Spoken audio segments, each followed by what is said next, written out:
I wanted to talk to you guys today about how I repaired my credit in just 5 simple steps. So, the first step is because you obviously, first off, you want to fix your credit. If you ever want to get anything financed in this world, you got to be able to have good credit to show the lenders and the banks that you are trustworthy with paying their money back, basically. You got to have credit. What's more important than having throwing away money at the strip club? Credit, you know? But anyway, so boom. The first thing is collections. You gotta go to your Credit Karma account and look at the list of derogatory marks that you have, your collections. Now, these could be things that you have not paid off in the past, like a credit card that you haven't paid off and 3 or 4 months you haven't made a payment. Then that credit card company will write that account off. They'll sell that account to a third party, like a third party debt collector. They will buy that account from the bank or the credit card agency for a percentage of the amount of the debt that you're in. And then with that, that gives them the ability to call you every fucking day, basically. That gives them the ability to hound you every day to say, hey, you need to pay off this amount. That's why they're able to settle with you for 40% of the amount. So first things first, if you have a collections or a derogatory mark on your account, whether it was from, not paying off a car or getting a car towed, not paying off a personal loan, not paying off a credit card, anything like that, call the collection agency and see if you can settle for 40%. See if you can settle that amount for 40% of the amount that you're in debt. So say if you owe $3,000 on a credit card, 40% of that is 3,000, 369, 12, so 1,200, right? Yeah, 1,200. And say, hey, I got 1,200, and can I make 6 payments on that? Pay $200 a month for 6 months, then boom, that'll knock out that collections.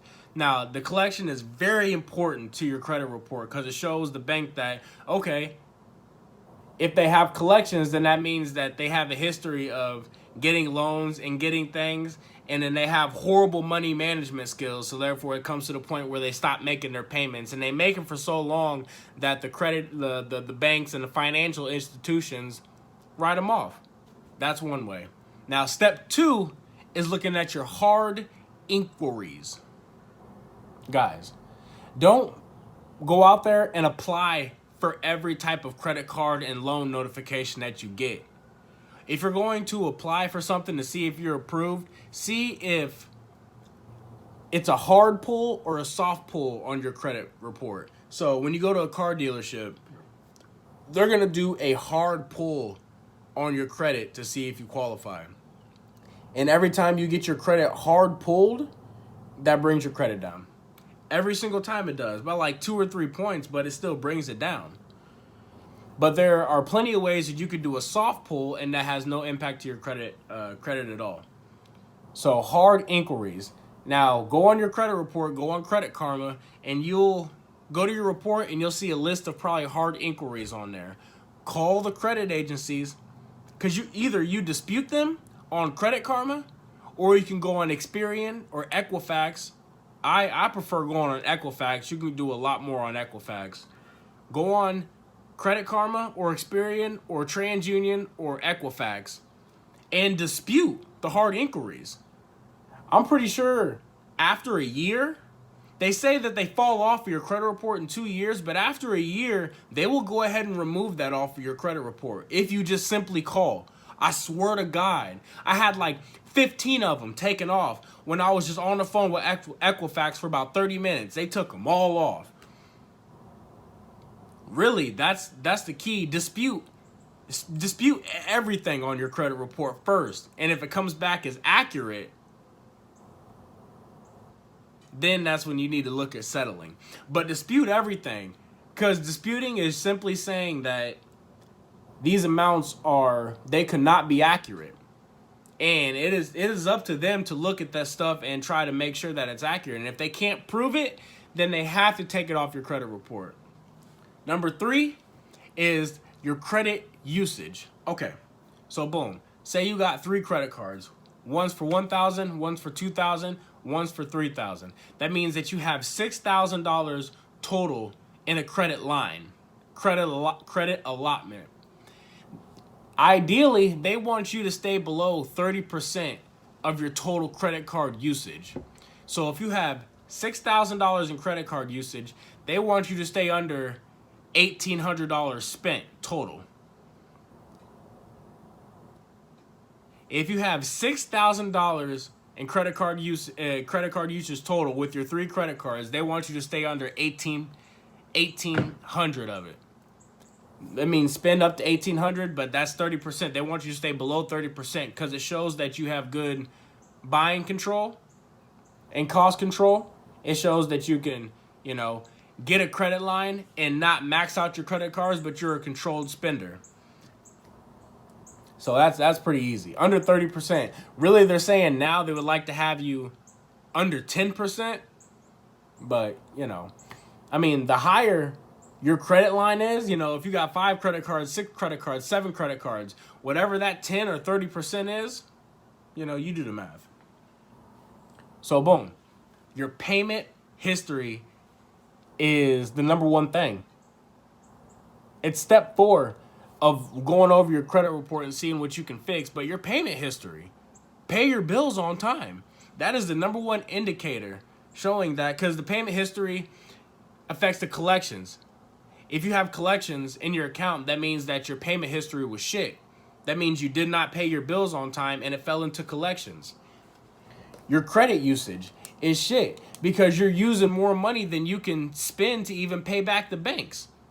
Payment history. So yeah, pay your bills on time. And if you can't pay your bills on time, call the credit card company or the loan company and say, hey, I'm going to be late. Can we come up with a different agreement, or can I pay it next month? Or, you know what I'm saying? Can we come up with something? Because I don't want you to report it on my credit report as me missing a payment because I know that hurts my credit. This is how I did it. I went from a 536 credit score to a 705 in a matter of like 4 months. Easy. And then you have the age of your credit. So the age of your credit is basically the average age of all your accounts that you have. That's revolving accounts, which are credit cards. Those are your loan accounts if you have a car loan out or if you have a mortgage out. Things like that. The total history of all your accounts, they look at that as saying, okay, he's not, because if you have, 6 months of credit history, that means that you're probably not well educated on the whole, how to keep your credit well, credit good and what have you. And you may make some mistakes. So, don't apply for a whole bunch of things in a certain amount of time. Don't watch this video and go out and apply for a whole bunch of credit cards in 5 days because that's going to bring down your credit age. You have to do things very strategically. So, yeah, those are the 5 steps that I took in order to repair my credit. I had collection accounts. I had a car that got repoed. I saved up $3,500 and I settled with them for 40%. It was Santander Consumer USA. I settled for 40%. I had collections that I disputed. I got a lot of those collections taken off. I paid some off. Therefore, my collections and my derogatory marks were at 0. I had 0 debt.